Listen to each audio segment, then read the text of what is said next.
Good morning, church. Welcome to our online service here. Just want to let you guys know that we are in a new series. Is this the end?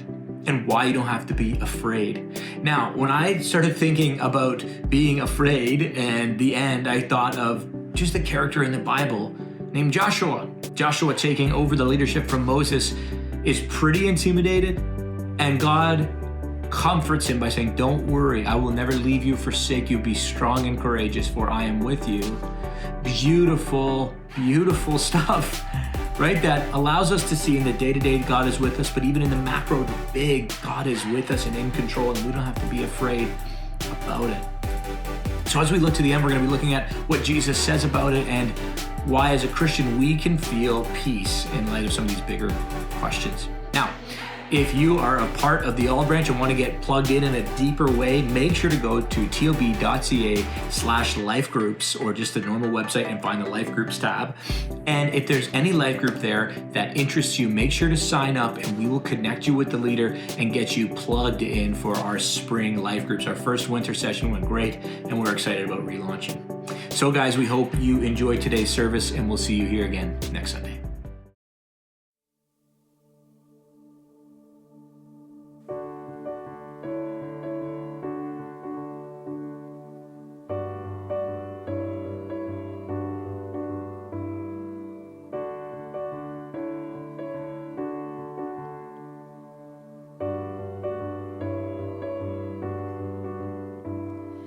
Presence is all I need, it's all I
Emily, thanks so much for leading us in worship this morning. It's so important to understand, especially given the topic that we're going to be dealing with over these next few weeks, that God is in control of everything. And He's the one that deserves our attention, not necessarily what's going on. And I'm quite excited about doing this series on Is This the End? And that's not intended to scare you because that's what we're living with, right? Right now, there's some fear out there in terms of, maybe the whole thing's going to collapse. But I want to talk about this. First of all, it's interesting. This is the first series of talks I've ever given on the end times. So figures takes quite a while, I think, to prepare for this and to go into it. And you need to know that when it comes to the end times, I've probably changed how I feel about them and what I would say about them several times. So anyways, and also know that as I talk about the end times a little bit, and I'm going to be talking about it from the perspective of what Jesus said, I may not actually follow what you think it's about, and please don't take that as offensive, but I want you to be here for each session that we do in this whole series because it all fits together. And so today is not necessarily just a standalone. There's a whole perspective on this that I think we need to understand to kind of wrap our heads around what's going on at this particular juncture of time. One of the things that we know about the end times when it comes to Christians, first of all, brings out a whole bunch of weirdness, okay? And I'm going to talk a little bit about that. It also brings out fear and a little bit of dread. Now, you have to understand, so I was raised in a pastor's home, so we had people who came through our church, and they had their charts, and they spoke on the end times and everything. So I've been hearing about this ever since I was a kid, okay? So I have that particular perspective on it. And sometimes it was good, but sometimes it wasn't. Like I'd come home from school, and I'd be saying, Mom, Dad, oh no, they're gone, and I've been left behind. So you may have experienced that. Some of you probably can't even relate to that. But prophecy has a way of kind of getting into some of the very, very strange part of life. And I think you would probably agree with me that there is just way too much weirdness and fear that's out there. Because that's not what God intended by giving us some taste of what is going to happen in the future. So in this series, I'm going to do my very best to simply bring some clarity, okay? That's my goal, just some clarity to what Jesus taught on this subject. And I think that, it's always good to start with Jesus. I mean, after all, He's the one who's coming back. He's the one that initiated everything that we're going to be talking about. And if you can look at this perspective on what Jesus talks about, what the book of Revelation talks about, what Ezekiel, Daniel, and all these other authors talk about, it's the answer to the old agnostic question. If there's a God out there, why doesn't He do something? Well, that's what you see. God shows up in history, and God does something about this. Now, and you also need to know this. This is a very important perspective when we talk about the end times, okay? Everything that Jesus and Paul and Peter and Daniel and John wrote about this subject basically was not to create fear. Was not to, kind of manipulate people into doing things that they really didn't want to do. It was basically to bring hope.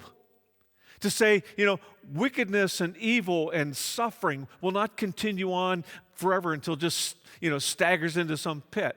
God is going to bring an end to this. And God is the one who has the final say on everything that exists, on everyone who's ever walked on this planet, not us.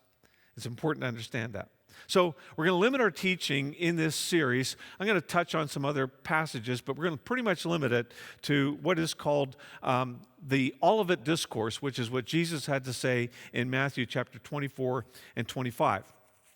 Now you have to understand, this is right after Jesus had ridden into Jerusalem, and if you'll remember, he comes down, he's riding down this trail, and all of a sudden Jerusalem comes into view. Spectacular sight. And so he's got all of his disciples with him. Everybody's cheering, saying, Hosanna to the Son of David. Jesus breaks down crying. Why? It's because he can see a vision of what the future is going to look like. He can see the culmination of what has happened where God called the Jewish people, the Israelite people, to be a blessing to all nations. And they didn't do that. And now he can see the end. And he has this comment. He says, the whole thing is going to come down. Why? Because you did not recognize the coming of God to you. And that's something we need to take into our hearts. You got to recognize God coming to us and what he's saying. So Jesus carries on with that, and then the next thing he does, and if you remember, this is found in Matthew chapter 23. Like, if you think, you hate hypocrites, you're going to have to stand in line behind Jesus, because he goes into it on Matthew 23, and he talks about the religious hypocrisy, how the very people who were supposed to be the spiritual caretakers of the nation of Israel and caretakers of their mission had basically made it about themselves and made it about being better and being bigger than other people. So he's gone on there. So anyways, all the disciples are there with him. He's teaching on the temple steps, talking to the people about, what, God is expecting and everything like that. And looked at the money changers and, the people, threw them out of the temple. And then the disciples are basically like they're preoccupied with the temple. And they're saying, man, did you see the stones in this temple? Like, look at this thing. This is gorgeous, This is what Matthew then records. Jesus left the temple and was walking away when his disciples came up to him to call his attention to the buildings. Do you see all these things? He asked. Listen to this. Truly, I tell you, not one stone here will be left on another. Everyone will be thrown down. And as Jesus was sitting on the Mount of Olives, his disciples came to him privately. And, Luke tells us that this was Peter and Andrew and James and John. And he said, tell us, when will this happen? And what will be the sign of your coming in the end of the age? Now you have to understand, they had every right to be impressed. This temple took up something like 40 acres. It was 1,600 feet wide, 900 feet long, deep, 9 stories high. And it was covered in white marble. And it had gold on the ceilings and on the parapets of the temple. The ancients tell us that in the light of full day sun, which is quite bright there in the Middle East and so on, it said it hurts your eyes to actually look at this place. Stones that they're talking about, they're impressive. People are still impressed with them. There's one stone in the temple base that is 44 feet long and it's 8 feet thick. And it's 11 feet wide. So they estimate this thing weighs 300 tons. They don't even know how he put this thing together. So this is what the disciples are looking at and saying, what? You got to be kidding. This thing's massive. It's indestructible. What Jesus then said is the whole thing was going to be torn down. Now, what he's dealing with here is that this whole system that everybody had been used to, everybody, that God had instituted with Moses, with the temple and with the sacrifices and with all the 10 commandments and all the other commandments that came with all the different, things that they were going to be doing. The whole thing was coming down, and Jesus was going to replace it.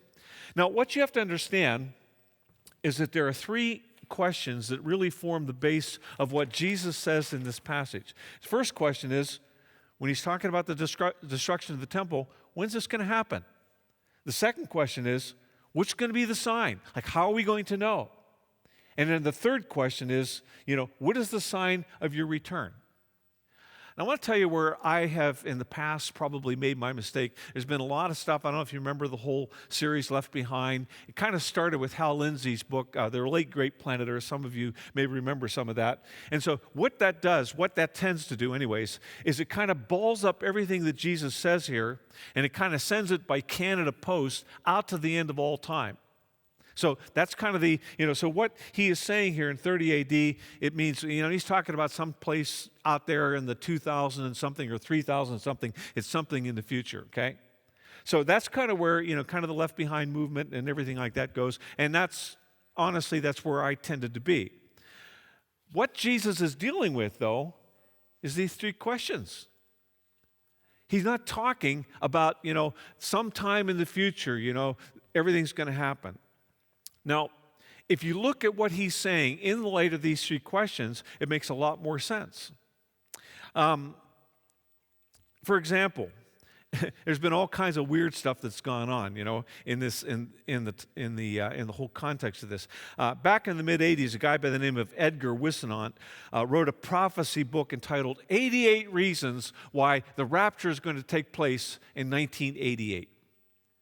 Now, anybody here know of somebody in your family or somebody, you're related to or somebody in another city or something that got raptured and was taken up to Jesus back in 1988? I don't. I was here in 1988 and it didn't happen. And I want to be careful how I say this, but Jesus said, watch out that no one deceives you. And there has been a lot of deception that I think has gone on. You know, when a person prophesies about something and says, God told me basically to tell you that this is what's going to happen. So when they prophesy about something and it doesn't happen, you know what that person is called? They're called a false prophet. And you have to think about this. So why would God tell Edgar Whisenant when Jesus is coming back when he didn't tell Jesus? Because Jesus said, the Son of Man doesn't know, the angels don't know, only the Father knows. So it just gives you some clue about some of the stuff that's gone on. What Jesus said to his disciples was clearly intended to help them to prepare for the future, to prepare for what they were going to go through in their lives, and to watch out for things. And he basically said, you know, when all this stuff starts to happen in Jerusalem, starts to happen around the temple, he says, get out. I'm not planning to come and rescue them. Get out of town, go up into the hills, flee, go someplace else. Now, I think what we would sometimes like is we would like some secret insider information where we can kind of look into the book of Revelation and look into Jesus' words as kind of our crystal ball, you know, and then we can figure out when Jesus is coming, you know, so we can plan our finances and our vacation around it. Jesus said that's not going to happen. That's not going to happen. So, all of these prophecies are not intended to give us, you know, some kind of insight so that we will know and nobody else will. They're intended to give us hope that God is at work and God is going to bring all people to judgment and that God has a way better future for us than you could ever possibly imagine. Now, before we go any further on Jesus' response, let's talk about COVID-19 for just a few minutes, okay? For well over a year now, you know, this pandemic has pretty much dominated our lives and pretty much everybody on the planet. And I've said this before, I'll say it again. God didn't cause it. He didn't cause it. God didn't sit down and, you know, in his, you know, planning book, you know, on his iPhone up in heaven and say, you know what, I think I'm going to plan this for 2020, you know, and we're just going to kill off a bunch of people. No, he didn't plan it. It came because we live on a diseased planet. But we do have to look at this and figure out what we need to learn from it. That a virus can shut down money, it can shut down entertainment, it can shut down everything that human beings tend to replace God with, okay? So you just have to understand how vulnerable things are. But what happened is that this kind of opened up the gate for the government to basically have to set some regulations and kind of interfere in our lives, you know, and tell us where to go and tell us, you know how we're going to go there and tell us, you know, who we're going to be with and stuff. And what has happened is because of the fear, lots of things have gone on in people's minds, and there's been some conspiracy theories and some things that have come out of this. So this is kind of my interpretation of Matthew 24. It's talking about the destruction of the temple and the whole Jewish system. Revelation is kind of talking about the destruction of the Roman Empire, in at least in its initial form. So what has happened with COVID, okay, is we get this constant stream of news that kind of pours into our home. There's death out there. This many people died today. There's sickness. This person is really sick. This person is dying, you know. And then, you know, schools are being closed and they're closing businesses and they're closing, you know, off, you know, all of the arenas and stuff. And the hospitals are full, you know, because everybody's on a ventilator and they can't handle it. And the government is confused. They don't know what they're talking about or what they're doing, you know. And then schools are closed. What are you going to do with your kids? And you need to stay at home. And it's like, fear. And it gets pumped into our homes, and it creates all kinds of stuff, all kinds of garbage. And here's what you need to understand. The Bible is clear that God is not the author of fear. So if something is creating fear and confusion, you need to understand it's not God. It's not God who is doing this.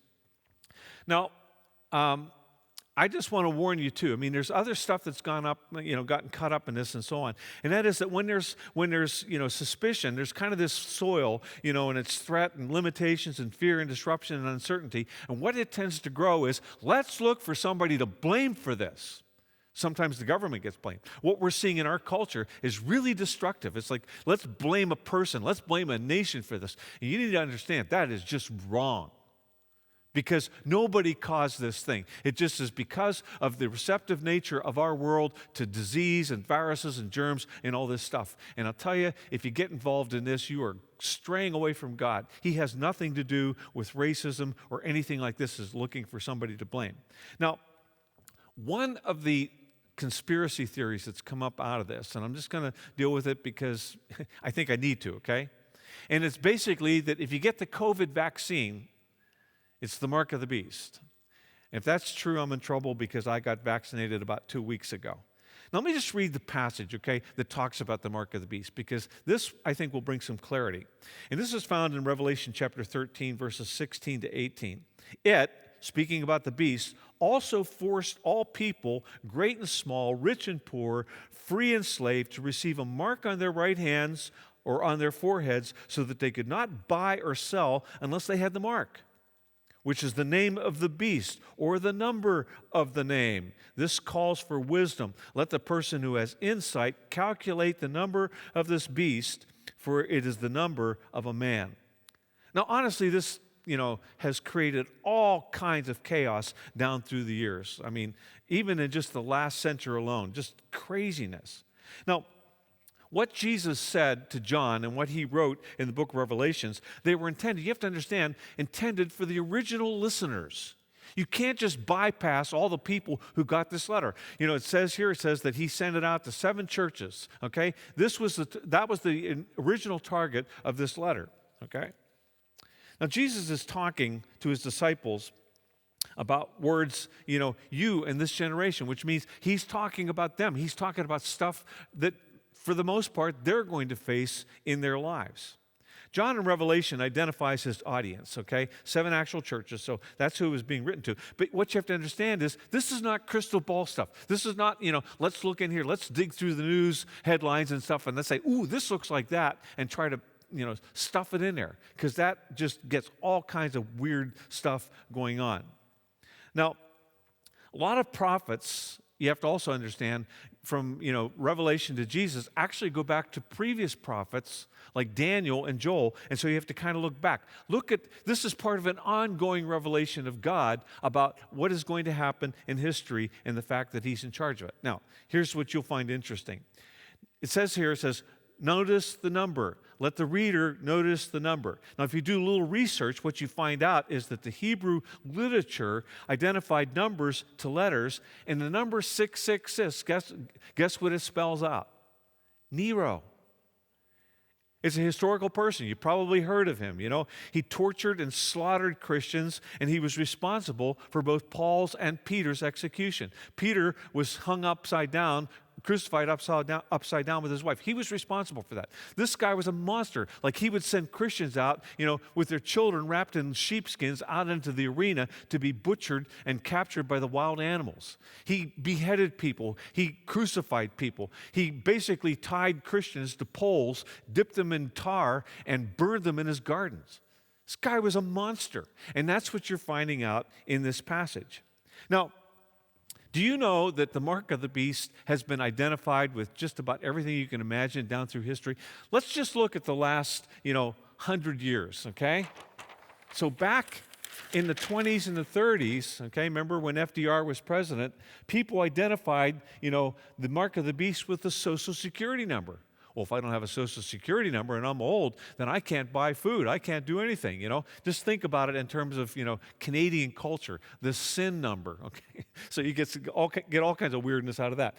In the 1950s, they started putting out area codes so that phone calls could get into specific areas. So people attached the mark of the beast to area codes. I mean, after all, it's a 3-digit number. In the 1970s, it was credit card numbers. I had a JCPenney's credit card, and it was 666, Oh no, I bought a pair of jeans, now I've got the mark of the beast. 1980s, they associated it with barcodes. In the 1990s, they associated it with computers. Think about it, www, worldwide, thing, so you see it on everything that you send out there. 2000s, the locator chips that they were putting in pets and putting in iPhones. And then, of course, in 2021, we've come up with another one, which is the COVID vaccine. And this has no relevance whatsoever to what the Bible says. And when you get into some weirdness like this, that's what it is. It's just weirdness. Now, I just want to be really blunt and honest here, okay? Okay, am I allowed to do that? You're not going to throw your phones at me or anything like that? When Christians do this, I'm telling you, they embarrass the whole church. I used to, just look at some of the prophecies that they've been made, people have put out there. One prophecy buff, wrote a book, basically saying that there's a giant computer, in Belgium, and it's called the Beast. That wasn't even true. Someone else said that, that all the stones for rebuilding the Jewish temple in the next time to come and so on, they're stored in the basements of Walmarts all over the world.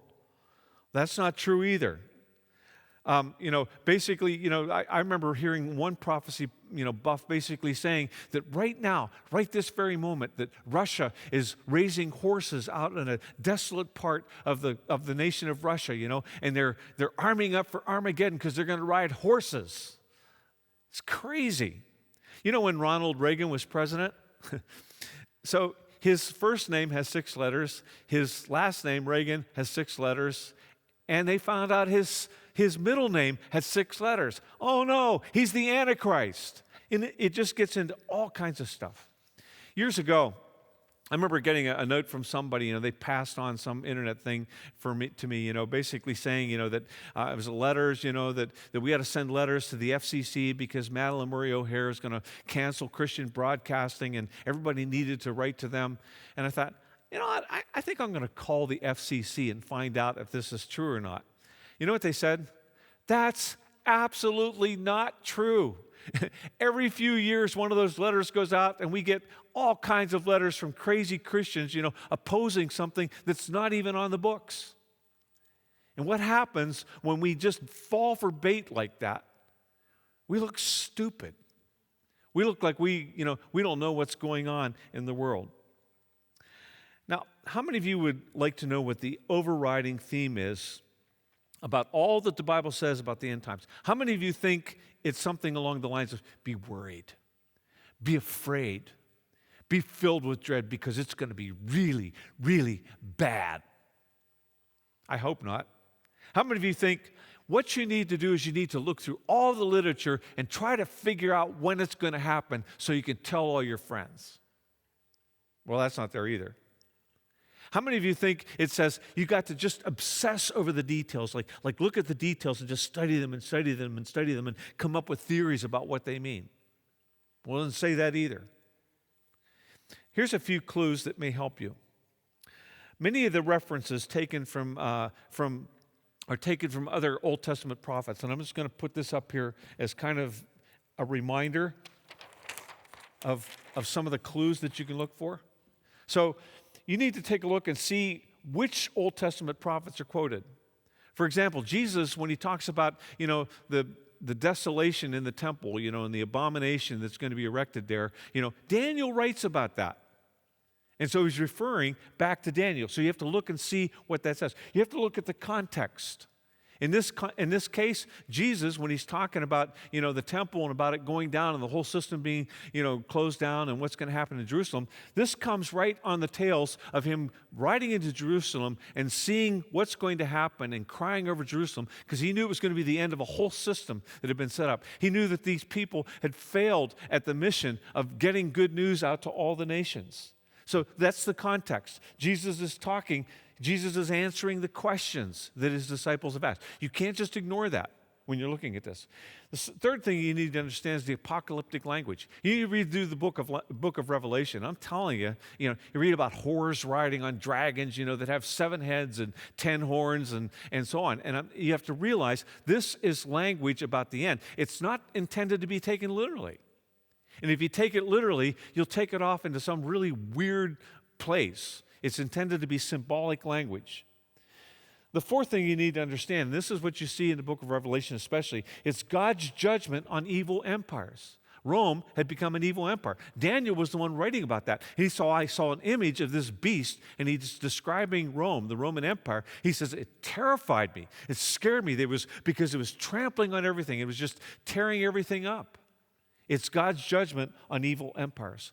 But the overarching theme of what's going on is that we are in a cosmic battle. What you find when you read through the Bible is you find out that Satan rebelled against God. He was apparently one of God's most beautiful angels, and he took other angels with him and so on. And so right now we are in a cosmic battle. Now there's no, it's not like we wonder who's going to win this or not. It just means that we are caught in a cosmic battle, and for some reason, okay, Satan is after us to get our hearts away from God, to stop loving him, and to basically trash his character, which is what he's been doing. So we're kind of the prize in all this stuff. And you just have to remember all this stuff, okay? Now, according to the writing of prophecy, here's the thing I want you to know. I asked the question, okay, are we in the end times? Is this the end? Yes. Okay? And let me explain it. There's the start of history, Adam and Eve. The Bible tells us about how things started off and that God had to destroy everything through a flood and so on. So we have this history, and the person who dominates this history is God the Father, who's basically working with Moses and working with everybody else and so on, taking it up to this time. Jesus Christ interrupted history with the cross, and from that point on, we have been living in the last days, okay? It's the time of the Spirit. The Spirit of God comes into us. We are the temple that God fills with his Spirit. Now, listen to how the prophet Joel describes the last days, or he calls it the day of the Lord. Afterward, I will pour out my Spirit on all people. Your sons and daughters will prophesy. Your old men will dream dreams. Your young men will see visions. Even on my servants, both men and women, I will pour out my Spirit in those days. He's talking about the last days. Now, is that going to happen at the end of time after Jesus? No. This is the prophecy that Peter quoted when the Spirit of God came and started the church up. The Spirit of God is poured out, and now we are Jesus was the temple who basically where he was the perfect sacrifice for our sins, and now the Spirit of God comes and fills us. We are part of what Jesus is doing. We are his body.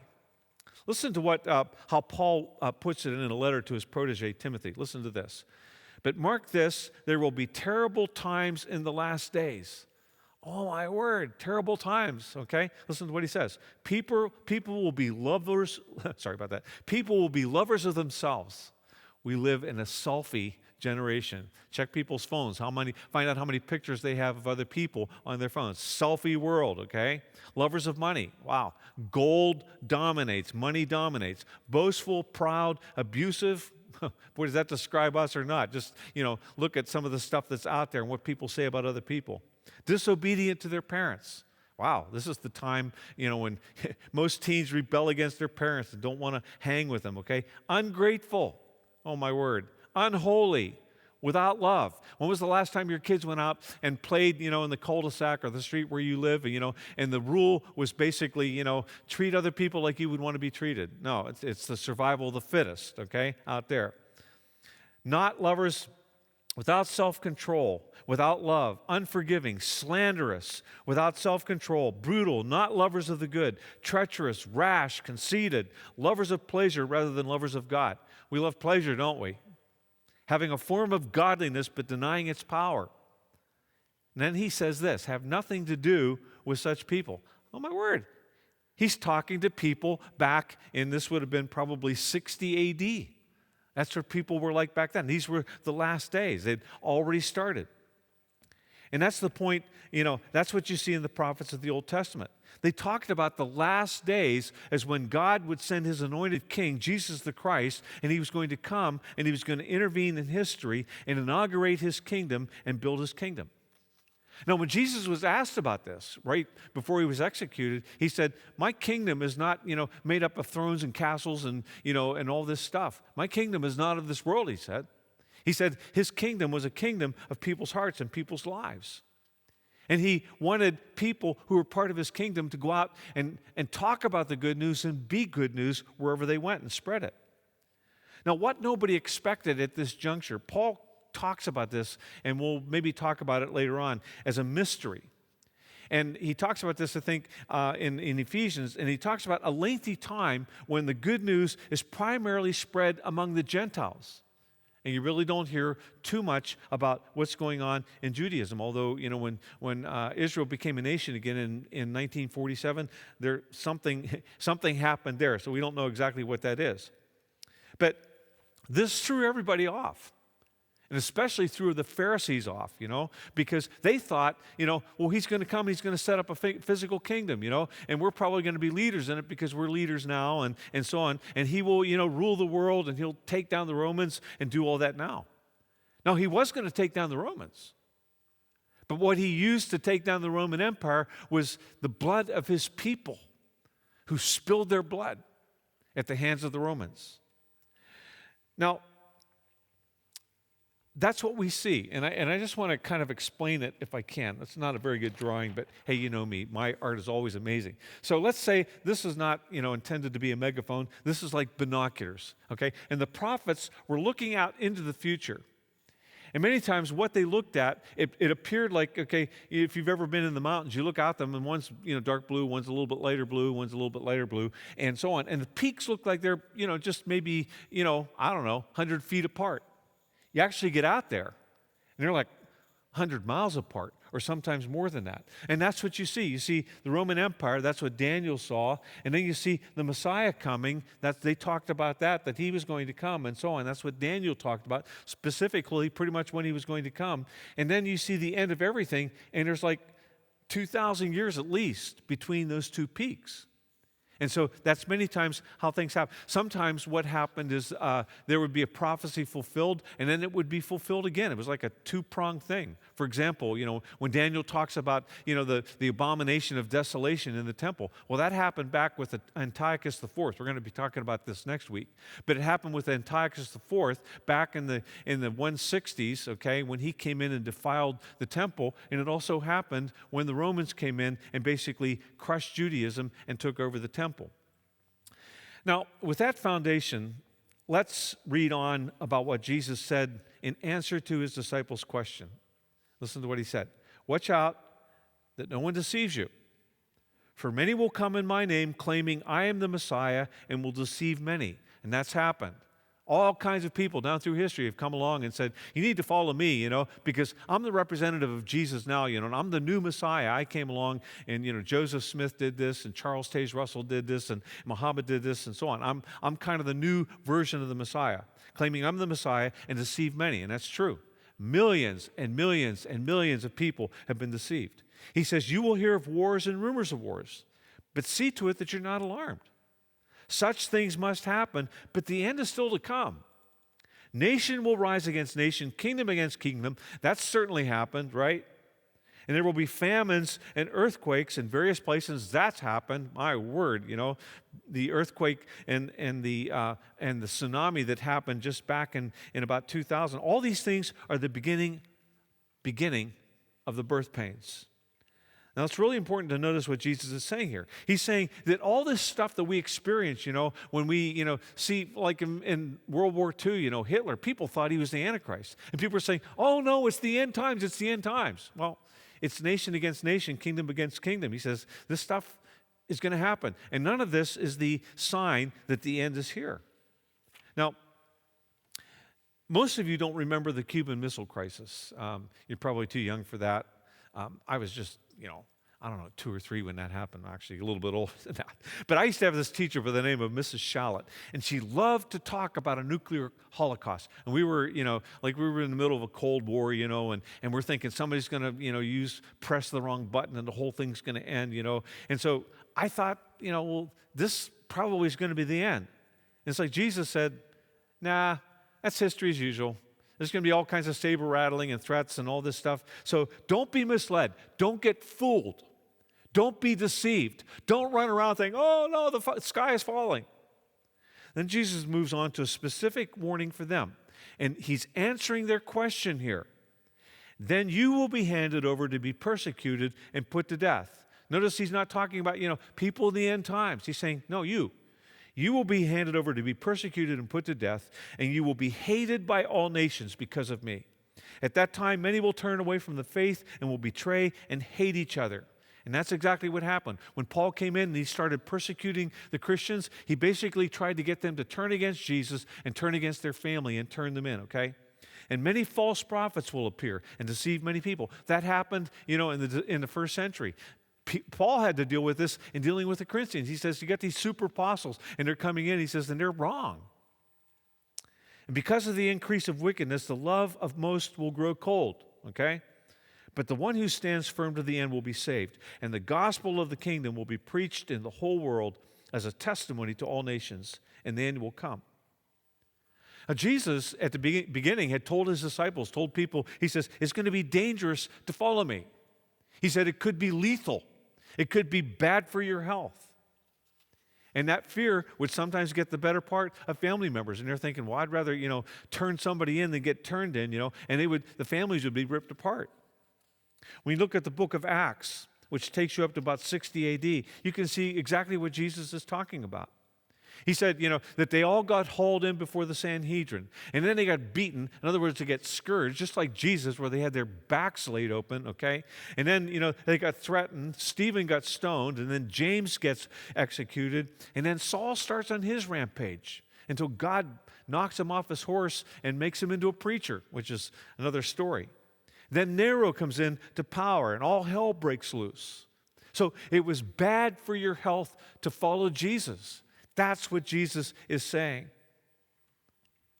And Jesus is trying to tell people, and he's right this, 30 AD, he says, it's going to be tough to follow me. It doesn't look bad now, but it's going to look bad then. But the good news is, Jesus goes on to say, the mission is going to get accomplished. The good news is going to get preached out in the world. And you think about this, a band of 120 people, all persecuted, hated, and stuff like this, that they would actually reach out to all the nations seems absurd.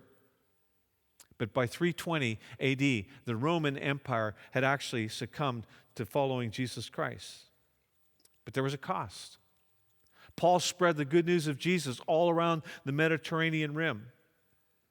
And then I think it was somewhere between 63 and 66 AD, he had to put his head on a chopping block, and he got it lopped off. Other disciples, they spread the good news to India, and they spread it to Syria, and Ethiopia, and Egypt, and Arabia, and Armenia. They spread the good news. It even went up into some of the base areas of Russia. But they paid with their lives, every single one of them, except for John. And then Jesus continues with this. So when you see standing in the holy place the abomination that causes desolation, spoken through the prophet Daniel, let the reader understand. Let the reader understand. In other words, look back to what Daniel was saying. Then let those who are in Judea flee to the mountains. Let no one on the housetop go to take anything out of the house. Let no one in the field go back to get their cloak. How dreadful it will be in those days for pregnant women and nursing mothers. Pray that your flight will not take place in winter or on the Sabbath, for there will be great distress, unequaled from the beginning of the world until now, and never to be equaled again. And if those days had not been cut short, no one would survive. But for the sake of the elect, those days will be shortened. And at that time, if anyone says to you, look, here's the Messiah, or there he is, don't believe it. For false messiahs and false prophets will appear and perform great signs and wonders to deceive, if possible, even the elect. See, I've told you ahead of time. So if anyone tells you, there he is out in the wilderness, do not go out. Or here he is in the inner rooms, do not believe it. For as the lightning comes from the east, is visible even in the west, so will the coming of the Son of Man be. Wherever there is a carcass, there the vultures will follow.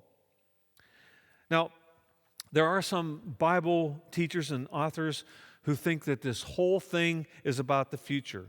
That at the end, the temple will have to be rebuilt, and then it'll have to be torn down. And then the persecution that, is described in the book of Revelation, this will be the great tribulation, and God will have to step in and shorten that and rescue the church and so on. And there are a lot of great Christians who believe that. I'm not speaking against it. I'm just saying there are good reasons for believing that and so on, and I respect those. But here's my question.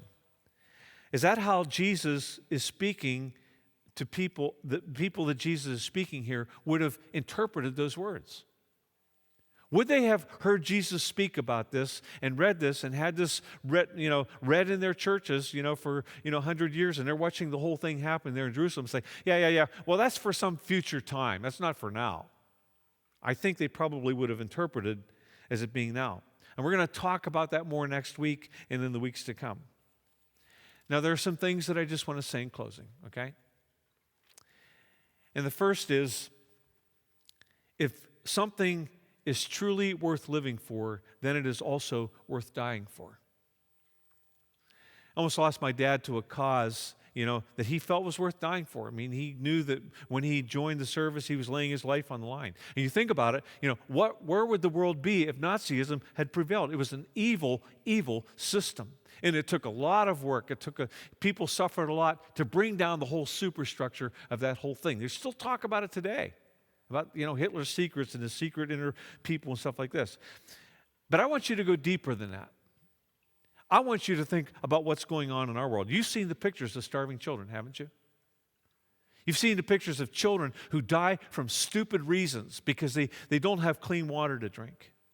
Like, that there are 9 and 10-year-old kids out there who have to raise their siblings because their parents have died of AIDS. I mean, you understand, right? The trafficking is at horrible rates in some countries where they're taking little kids and then they just sell them and let them get raped by adults. Slavery is more prevalent in our day in some parts of the world than it has been ever since the beginning of time.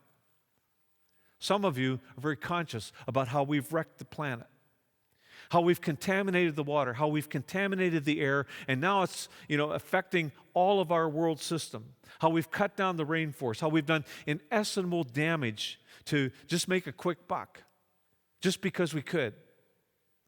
Some of you have lost a sibling. Some of you have lost a parent or a friend to an untimely death. Cancer came along and it snatched them out of your lives. Some of you have had friends and they're addicted. And you watch them spending their lives every day, to alcohol and to drugs and something else. And they don't even have an existence. You see that. Some of you have been broken and hated for no reason at all, just because somebody decided to do it. Some of you have been rejected for reasons that are out of your control. Some of you have had people who have come along in your life and they've used you and they've thrown you away. And I want you to suggest to you that there is a life that Jesus is bringing that goes beyond that. We are his body in this world. We are called by him to engage and to help and not just sit around and wait for him to come back. We are called to serve him and do what he would be doing. I want to ask you, in the light of all this, what are you living for? I mean, is it all the really cute pictures that you've taken of yourself on your iPhone? Is that what it is? Is it going to be worth it? Is it worth dying for? Is it the money that you can make, and get your piece of the rock out there and your piece of the gold and build a little empire for yourself? Is it so that you can be King Ken or King whoever in your little world and you can run the show and you can have the power and you can get people to do what you want them to do? Is it for, the string of, all your squeezes and stuff, your latest lover and the person that you're connecting with and stuff like this? Like, you think is that worth living for and is that worth dying for? Because some people do. Is it sports? Is that the big deal? Win the next game, become the most buff person out there on the court? Is it some degree? They're pretty impressive at the time. I mean, I got this one it's been 30 years ago, and it sits on a shelf in my office. What are you living for? And is it worth dying for? See, because you and I can be put in the position where our lives are basically about, rearranging the deck chairs on the Titanic.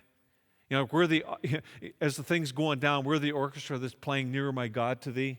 The whole stupid thing is going down. And for some reason, it just never occurs to us to live our lives for something more that is actually going on, that Jesus is about.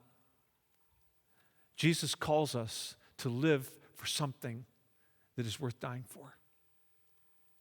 And that would be my challenge. My challenge is, what are you living for? Do you have the hope that God is going to make all things right and make all things new? And that He's going to heal this broken world? That's worth living for. Let's pray. God, I want to thank you for your power to rescue us from evil, your power, God, to rescue us from disease, your power to give us hope and comfort when we're distraught and when we don't know what to do and when we feel frustrated by the circumstances that our lives have brought. Give us the strength. Give us what we need to stay faithful at a difficult time in this world. Thank you for your hope. In Jesus' name, amen. Now Dan is going to come and he's going to lead us in a great song that I think is going to accentuate everything that we've talked about.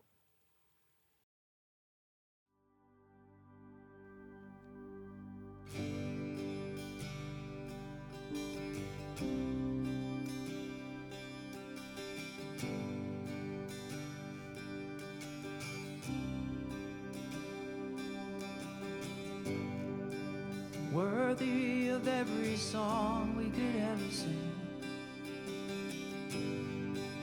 worthy of all the praise we could ever bring, worthy of every breath we could ever breathe. We live for you.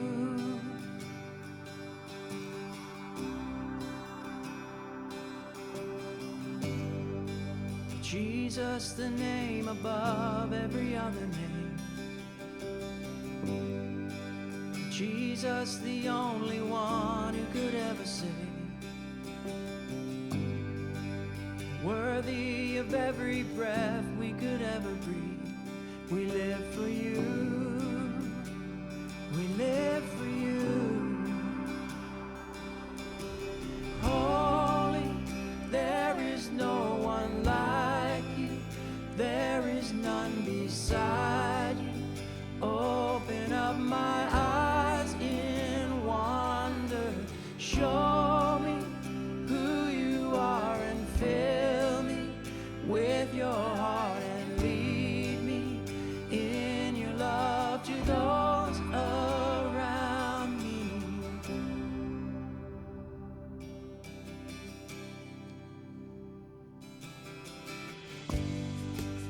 Worthy of every song we could ever sing, worthy of all the praise we could ever bring, worthy of every breath we could ever breathe. We live for you.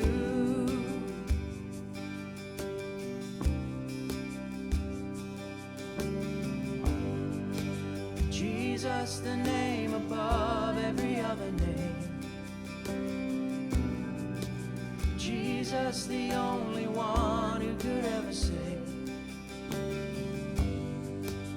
Worthy of every breath we could ever breathe.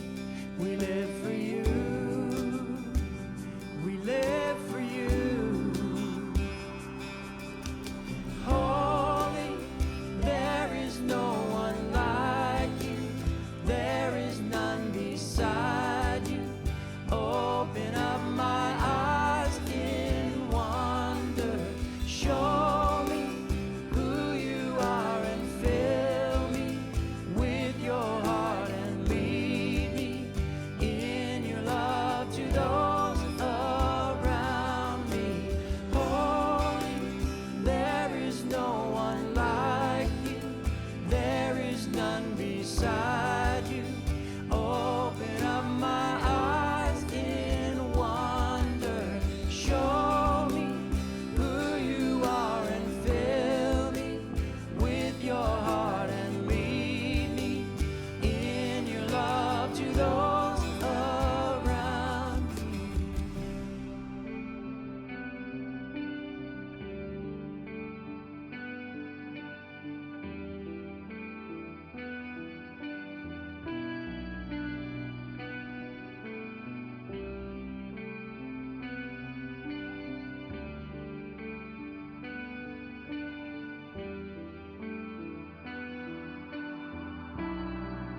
May God go with you.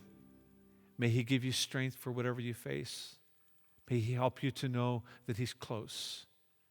And may He emblazon, like print it deep in your heart, that He is the one who decides the end. Not us, not COVID, not anything else. May God give you peace. Amen. He's swinging and he's punching and he's hitting. So all these obstacles and mountains and all these things that come up is confirmation that we are doing what we're supposed to do. Edén es mi casa, mi refugio, es ahí donde ya yo puedo pensar en positivamente, no pienso negativamente, todo está elevado a lo máximo, todo lo bueno en mí está subiendo a lo máximo, lo malo se está desbaratando.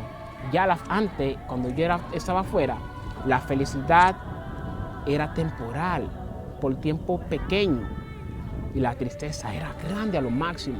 Ahora entré en Edén, ahora es todo distinto, todo diferente. I am the director at Eden Christian Center. It's a school feeding program, spiritual feeding center for impoverished children. Our vision, our mission is to impact poor children's lives and for them to discover their destiny that God has for them.